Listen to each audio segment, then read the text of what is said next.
fantatrao va fa mamatonalina izao? Mbola ao anatin'ny fandaharana mamatonalina isika. Ny fanontaniana mipetraka dia ny hoe efa niomana va ianao, efa vonona va ianao.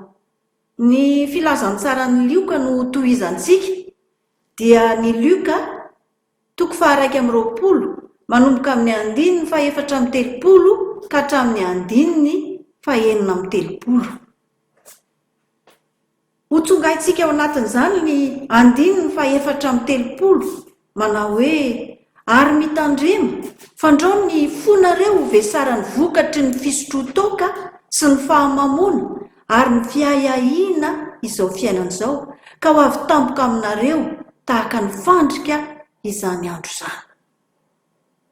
Ny teny hoe fisotrotoka na fahamamona hitantsika eto tsy voatery akory hoe tena hoe le misotro toka efa isany aloha iny ny mamo, fa endrika anankiray koa hilazana ny olona anankiray izay tsy tompony tenany.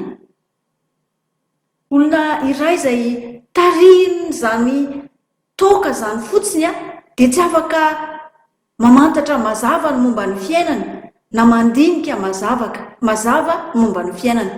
Dia entina milaza zany hoe olona matoritory tsy tena mifo.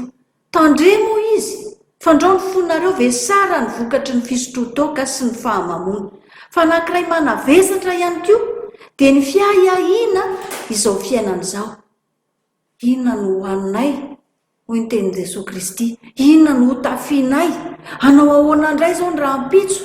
Inona indray ny olana mitranga?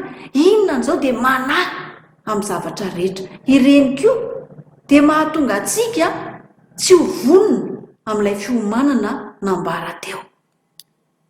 Ny fiahiahiana izao fiainan'izao dia ny fiheverina izay hohanina sy izay hosotroina, ny fivelomana izay mahatonga anao tsy afaka mijery an'Andriamanitra, tsy afaka mibanjina an'Andriamanitra ary mieritreritra ny ho avinao. Ny fiavian'i Jesosy dia tena marina ary tena ho avy tokoa izy ho ny tenin'Andriamanitra. Ho avy tampoka izy ka raha tsy vonona isika dia ho tratran'izany tahaka ny fandrika. Ny fandrika mantsy dia tsy mampiomana.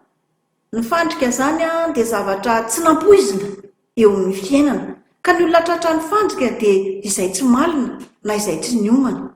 Dia io ambaran'ny tenin'Andriamanitra io. Ny fiavian'i Jesosy izay nambara teo aloha rehetra zany ny fahoriana sy ny zavatra maro samihafa iseho dia ho avy tahaka ny fandrika raha tsy mitandrina isika. Fa ny tenin'Andriamanitra eto dia mitandremo. Tandremo ireny zavatra manavesatra ireny, ireny karazan-javatra eto amin'izao tontolo izao mamatotra anao, manavesatra anao ka mahatonga anao tsy afaka mijery tsara ny zava-misy iainanao. Ny fiahiahiana izao fiainan'izao nambara teo izay tena mamatotra ny maro, mangeja ny maro, mahatonga azy tsy afaka mijery an'izany ho avy izany. Dia ny fiainana mandrakizay izay ampanantenain'Andriamanitra. Ny tenin'Andriamanitra ambarany manaraka indray eo amin'ny 9:30 rehefa avy nilaza izy eo amin'ny 5:30 hoe hiatra amin'izao tontolo izao zany zavatra izany. Izany hoe tsy hisy firenena akory hoe tsy ho tratran'izany. Dia hoy izy eo amin'ny 9:30 manao hoe fa miambena.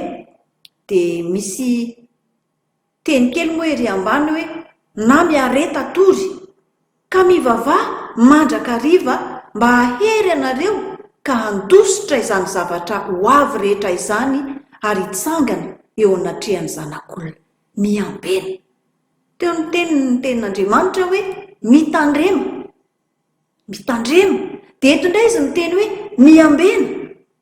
Ahoana ny fomba hiambenana? Mivavaka. Mivavaka mandrakariva.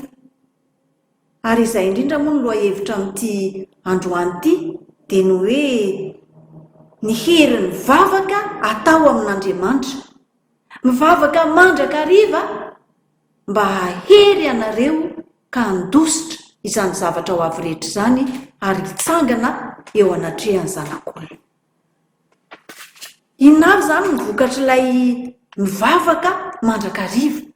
ny hery ny vavaka tao amin'Andriamanitra dia io ambarany io hoe mba hahery ianareo.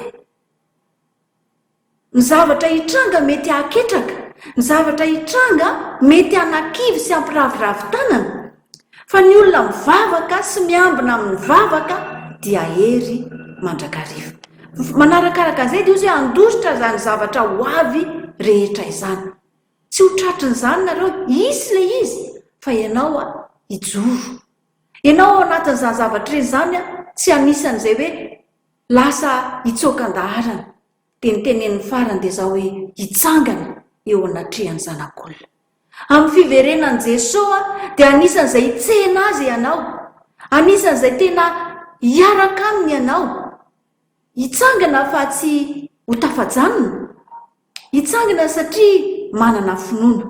Ny tenin'Andriamanitra ao amin'ny Lioka 7:20 manao hoe raha avy ny zanak'olona moa hahita finoana ety ambonin'ny tany va izy. Izay no andrasan'ny Tompo aminao, anana finoana. Ny miambina zany dia ny fiazonana ny finoana ao amin'i Jesosy Kristy amin'ny alalan'ny vavaka, ny firaisana aminy, ny fiombonanaina aminy mamakivaky izao fiainana izao. Efa niomana va ianao? Efa vonona va ianao? Mariky ny fahavononanao zany dia ny fananana an'izay finoana zay, fananana izay fiainam-bavaka zay. Ka raha tonga ny Tompo, tsisy atahoranao izany. Ho faly ianao hitsena azy, ho tahaka ny ho fara eo amin'ny sary ao aoriana io ianao mirehatra foana miandry ny maraina. Mirehatra miandry ny maraina ary izy mirehatra io dia lasa fitaovana ho fitahiana ho an'ny manodidina azy. Hahatonga ny hafa haninona koa ho vonona hitsena ny Tompo. Efa niomana va ianao? Efa vonona va ianao? Hivavaka isika.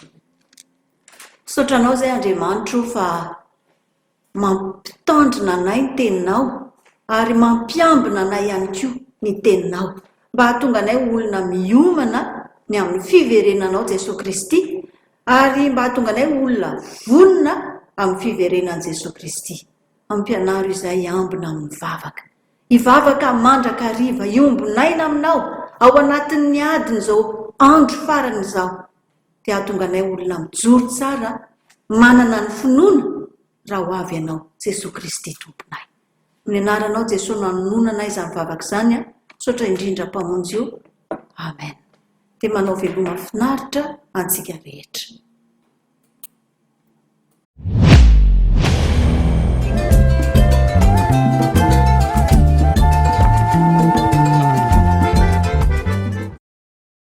Dia faly manantitra ny arahaba ao antsika rehetra ao anatin'ny izao fandaharana mamatonalina izao.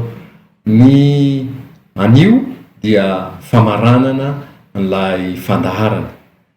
Azotsika antsaina sy fanampahafantarana antsika moa fa fikambanana anankitelo no niaraka nanatotosa an'izao hetsika mamatonalina izao dia ny fikambanana toivaka ny fahamarinana, izay fikambanana mitona ny olona mba hanaiky an' Jesosy Kristy ho tompony ary tsy mijanona eo fa manolo tena mba ho isan'ny olona izay miaramila ny Jesosy Kristy io hiady ho an'ny fahamarinana, handravana ny fahalovana eto amin'ny firenena. Fikambanana faharoa dia ny fikambanana mampely baiboly malagasy. Fikambanana mampely baiboly malagasy dia fantatsika fa manao izay ahatonga ny baiboly ho ampy hisy eto Madagasikara ary anaparitaka zany amin'ny olona zay farany zay betsaka azo tratrarina amin'izany ten'Andriamanitra zany, ary ny tanjony dia ny hoe mba hoeniky ny fahalalana amin'ny Kristy amin'ny alalan'ny soratra masina ny malagasy. Fikambanana fahatelo dia fikambanana mpiara-mamaky ny baiboly eto Madagasikara. Fikambanana mpiara-mamaky ny baiboly kosa dia miezaka mampirisika ny olona mba hamaky sy hiaina ny baiboly, ary manana tetikasa maro samihafa mahakasika sokajin'olona maro samihafa, ny ankizy, ny tanora, ny mpivady, ny vehivavy, ny olon-drehetra, mba hahafahana mampiaina ny olona mitarika ny olona hiaina ny baiboly fa tsy hamaky fotsiny. Ireo ny fikambanana miaraka anatotosa izao mamatonalina izao. Raha-patsahivina dia ny hoe mamatonalina no ndresahana satria Jesosy Kristy na Jesosy Kristy rehefa laza ohatra momba ny hiaviany eto amin'ity zao tontolo zao ity indray, satria raha lasa izy dia mbola hiverina indray, dia ny ohatra ny lazainy dia hoe rehefa tonga no amatonalina dia tonga ny mpapakatra. Zany hoe ny tia natongavana ry havana dia ny hoe izao fotoana zay misy atsika zao dia fotoana zay efa ao anatin'ny vanim-potoana n'ilay atao hoe mamatonalina, fiaviany Jesosy Kristy tompo indray, fiaviany Jesosy Kristy tompo indray. Ny anankiray faharoa koa nefa dia ny hoe mamatonalina satria ao anatin'izany mihitsy ny atao hoe tena aizina, ao anaty aizina zao tontolo zao, ao anatin'ny tena hoe faharatsiana, ao anatin'ny tena hoe mianaka zany atao hoe zavatra tsy araka ny sitrapon'Andriamanitra zany, ary indraindray aza to lasa ireny mihitsy no ohatrany to lasa indray hoe tena izy araka izay voizina eo amin'izao tontolo zao, dia tena maizina mamatonalina ny misy atsika izao. Ary izany indrindra na tonga n'ireo fikambanan'ireo miaraka ampahafantatra amintsika ny hoe inona ny mamatonalina ary inona ny tokony atao ao anatin'izany. Ary dia hitatsika fa ny Lioka 1:10, Lioka 1:20 no niraisina satria nahoana? Satria ilay Jesosy Kristy, ilay zanak'Andriamanitra zay efa maty eo amin'ny hazofijaliana ka nandatsaka ny rany mba ho famonjena atsika, misolo heloka atsika teo izy, mba ho afahantsika miavana amin'Andriamanitra. Izy mihitsy no mampianatra sy mampahafantatra atsika amin'io Lioka 1:20 hoe inona ny zavatra misy ary inona ny mitranga alohan'ny hiverenany indray.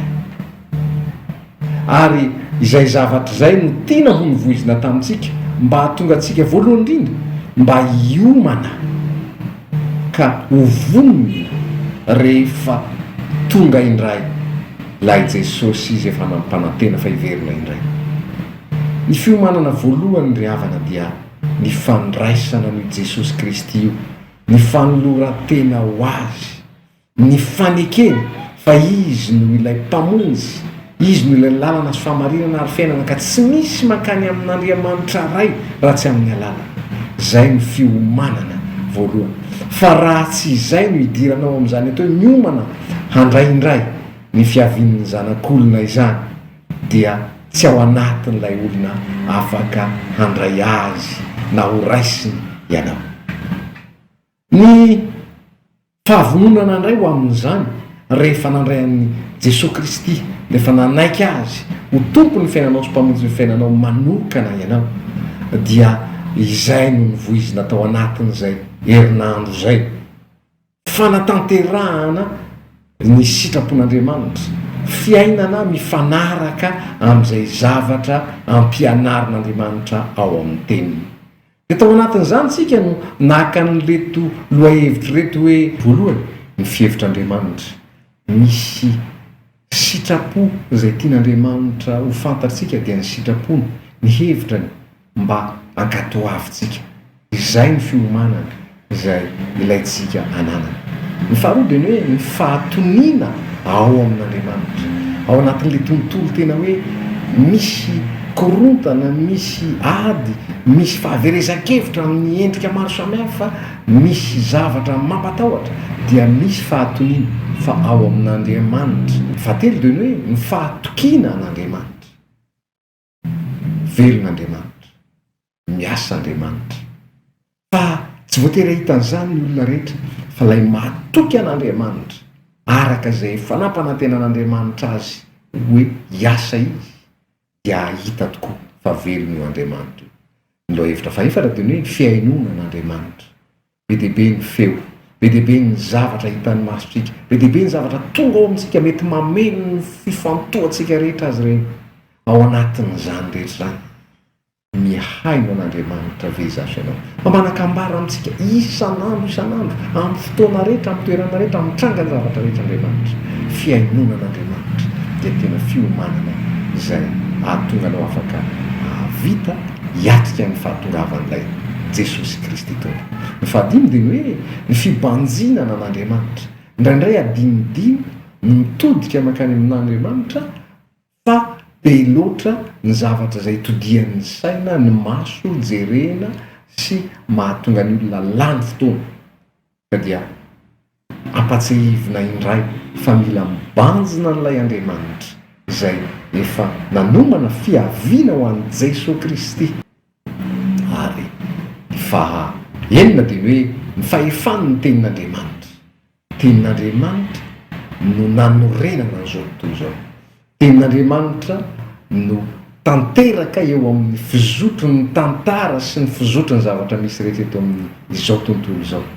Tsy misy izay zavatra mitenen'ny tenin'Andriamanitra ka tsy tanteraka na dia iray azy.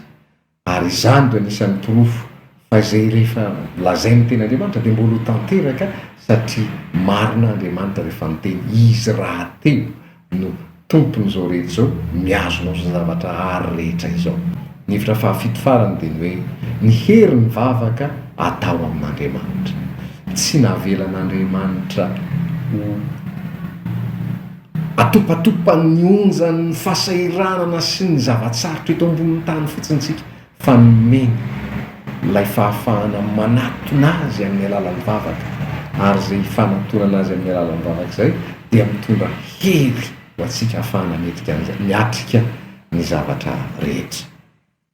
Ry havana, izany lohahevitra nentina teto mba hahatonga antsika hanana izay hoentintsika miomana ho amin'ny fiavian'i Jesosy Kristy indray. Ny tanjona dia tsotra mba ho afa-mandositra izany hoe tsy hiaran'ilay zavatra atahoran'ny olona amin'ny fiavian'i Jesosy Kristy isika. Ny Luka 2:20 dia milaza mihitsy fa ho reraka ny fon'ny olona amin'ny fahatahorana sy ny fiandrasana izay zavatra ho tonga ambonin'ny tany fa ny hery lanitra dia hozongozona. Izany no ahatonga ny olona ho reraka fa izay efa manana fiomanana tsara kosa fa andray an'i Jesosy Kristy dia ho afa-mandositra amin'izany rehetra zany, ho voaharo amatonalina izao vonina vahy ianao. Ny andininy fahaenina amby telopolo izay voanirenesitsika teo ny fanazavana azy dia miteny ny tompo manao hoe ho an'ireo olon'ireo izay efa niomana sy voninao handray azy dia hitsangana eo anatrehan'i Jesosy Kristy ilay zanak'Andriamanitra izy amin'ny fiaviana. Efa azonao antoka ve ry havana fa ianao ilay anisan'ireo ilay hitsangana eo anatrehan'ilay tompo avy amin'ny kery ary handova ny fiainana mandrakizay miaraka aminy. Izany ry havana no afatra izay tiana nentina tamin'ity mamatonalina tamin'ity taona ity.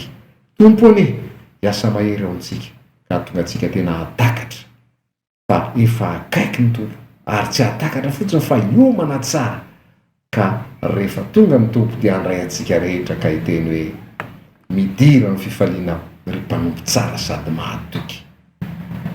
Eo an'Andriamanitra ny voninahitra tompony hitahy antsika rehetra hiary vavaka isika. Tompo Andriamanitra midera sy mankalaza anao izay ary manome voninahitra anao fa tanteraka ny fizarana ny teninao momba ny fiavianao indray.